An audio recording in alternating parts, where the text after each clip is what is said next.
waiting for there was that call up to crew. Looking forward in the timeline, you have your first burn up on your forward view. That's the phase burn in approximately 25 minutes.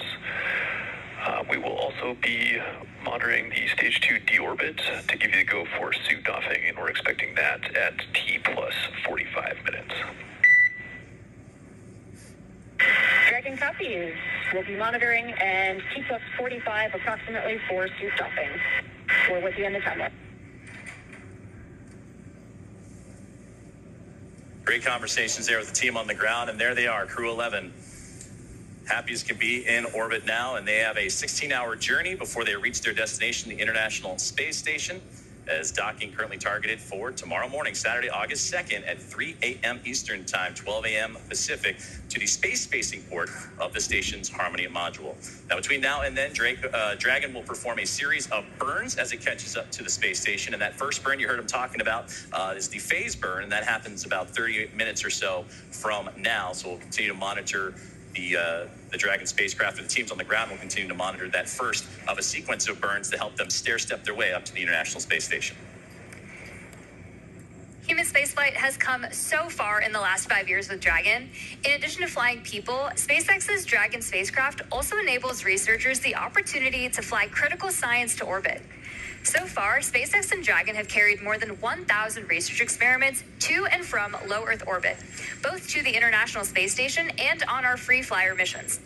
From DNA sequencing to 3D printing, studies enabled by Dragon and the space station test a variety of technologies, systems, and materials that will be needed for future long-duration exploration missions. Every mission yields critical science, critical research, and learnings that help make life both on Earth and in space better.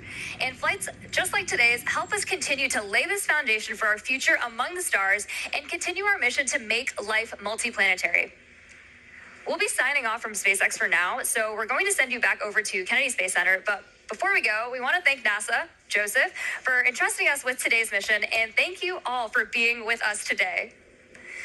Well, thank you very much, Soumya, Ronnie, and the teams here at SpaceX. It was another phenomenal opportunity to catch NASA SpaceX Crew 11 in orbit today. And with that, we're going to say goodbye from here in Hawthorne until we pick back up with our docking coverage beginning at 2 a.m.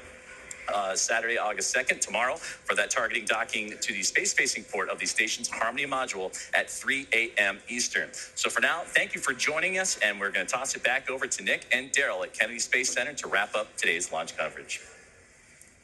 Great job. If you're just joining us, welcome back to the Kennedy Space Center in Florida. I'm Daryl Nail here with NASA astronaut Nick Hague.